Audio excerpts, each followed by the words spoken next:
Hello my dear students, welcome you all to the botany class. I hope you are all safe at your respective homes. In today's class, we shall discuss about the Bentham and Hooker's system of classification of mainly the angiosperms, right. It has been proposed by George Bentham and Joseph Dalton Hooker. Here they have focused mainly on the seed plants, that is gymnosperms and angiosperms, but briefly they have classified plant kingdom into two subkingdoms as cryptogamia and phanerogamia.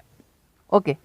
Cryptogamia includes algae, bryophyte and pteridophytes, but here phanerogamia includes only gymnosperms and angiosperms, right.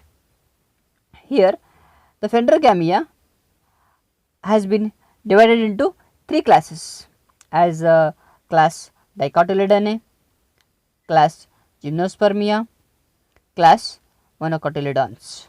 Okay, three classes: dicot, monocot and gymnosperms. Remember, here they have kept gymnosperms between dicot and monocot, right. Again, dicotyledons have been classified into three subclasses: polypetalae, polypetalae, gamopetalae and monoclamidae. Polypetalae, remember polypetalous means the flower with free petals, flower with free petals. Gamopetalae means the petals are fused, gamopetalous condition, the flower. Monoclamidae, usually the flowers having perianth, the flowers having a perianth. Again we can coming to the next, after subclass he has divided into many series. Subclass Polypetalae has three series as Thalamiflorae, Disciflorae, Calciflorae.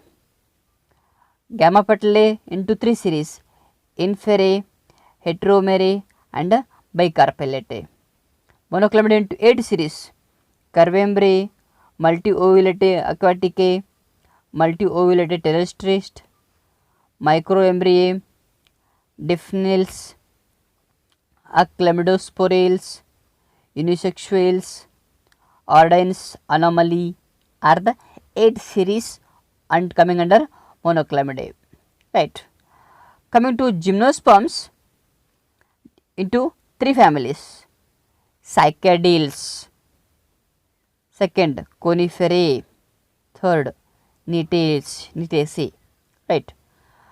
Lastly, monocotyledons into 7 series: Microspermae, Aeginae, Epiginae, Coronariae, Calcinae, Nudiflorae, Apocarpae, Glumaceae are the 7 series coming under monocotyledons. Students, I request you please pause the video and take a screenshot or write down this in your book. It will be very much helpful for you in the examination.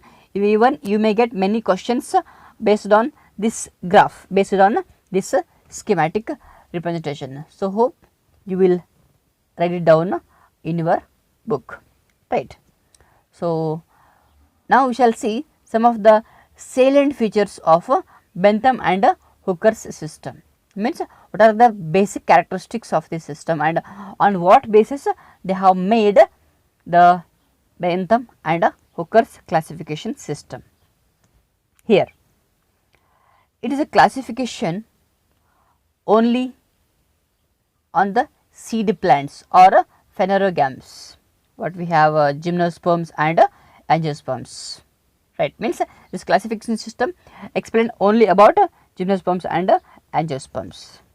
Second point, they described 97,205 species of seed plants belonging to 7,569 genera of 202 families starting from Ranunculaceae up to Graminae.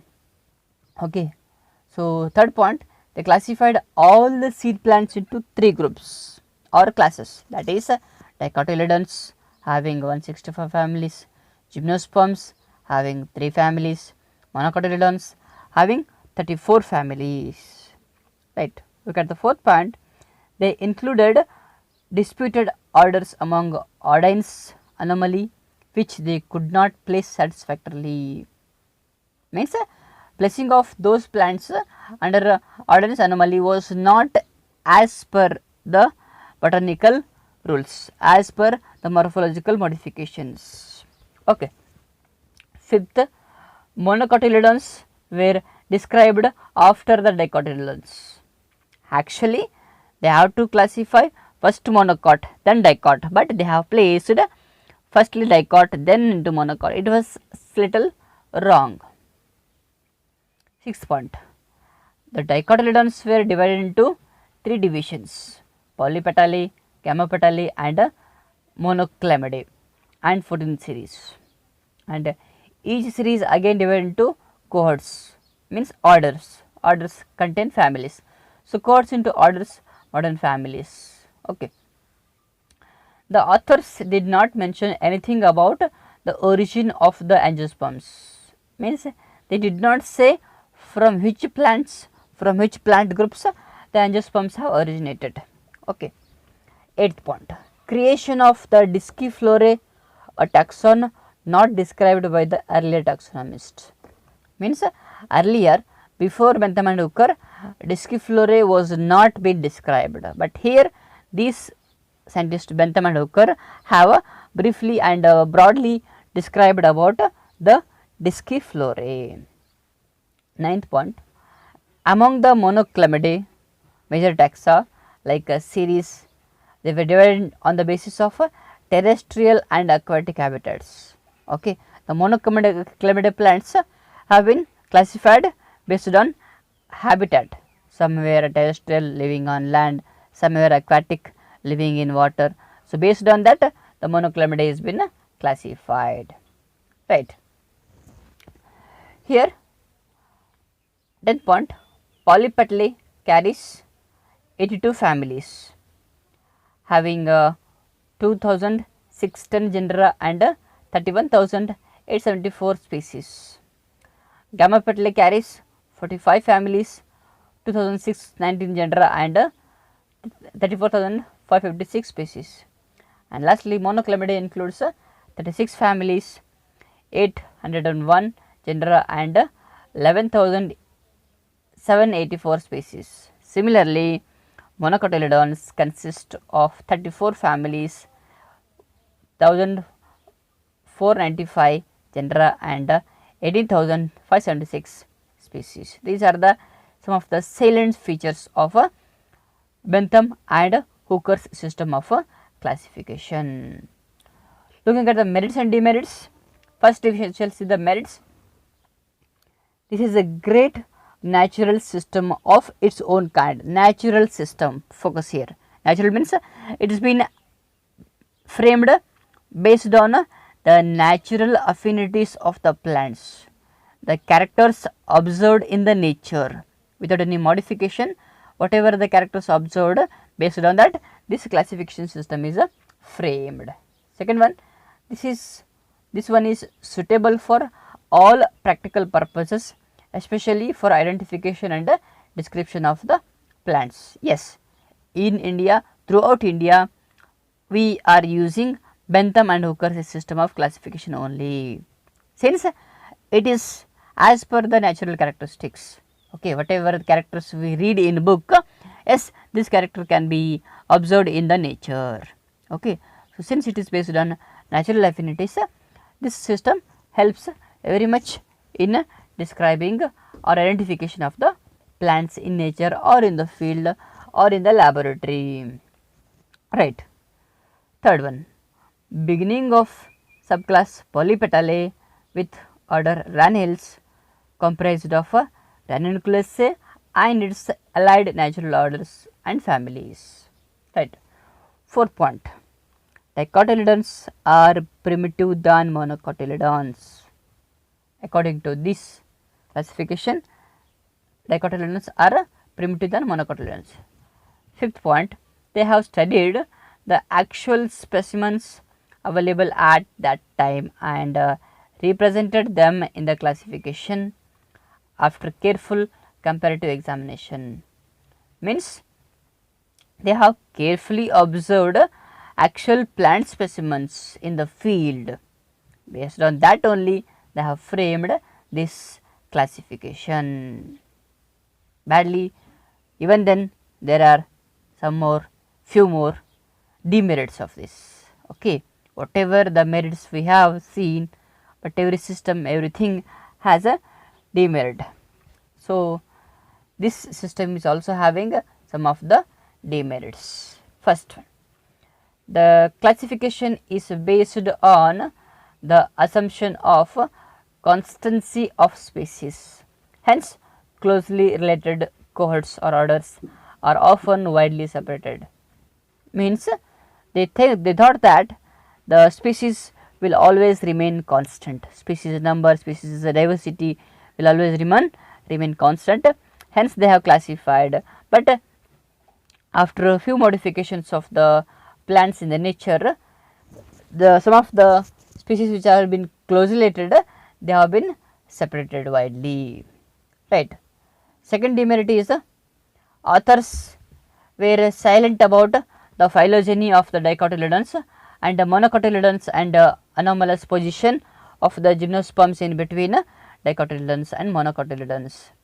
Means they did not explain about phylogeny of dicotyledons and gymnosperms in between dicotyledons and monocotyledons. Means they have kept dicot, gymnosperm, then monocot, but they did not say why they have kept. There was no explanation about placing the gymnosperms between dicot and monocot. That was the main demerit of this system. Third point, the authors did not consider phylogenetic relationship. Means they did not consider the evolutionary relationship of the plants. They have just observed natural characteristics, but they did not say what was the origin and evolution of these plants. Okay. Fourth demerit, in monocotyledons they placed Scytimaceae and Orchidaceae at the very beginning, but these should not be regarded as primitive with so many advanced characteristics. Remember, whatever the group placed at the beginning, it means it is primitive. Whatever the group it is placed at the last, it will be considered advanced. They have kept the orders Orchidaceae, mainly Orchidaceae and Scytiminae, as a primitive. Yes, it is not primitive, it has got a very much widely advanced or modern characteristics. Hence, this is an demerit of this system.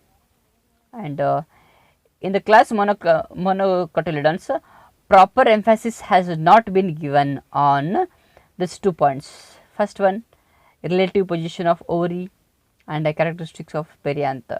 The ovary position and perianth characteristics are not been properly explained in monocots. Right. These are some of demerits of Bentham and Hooker's system of classification.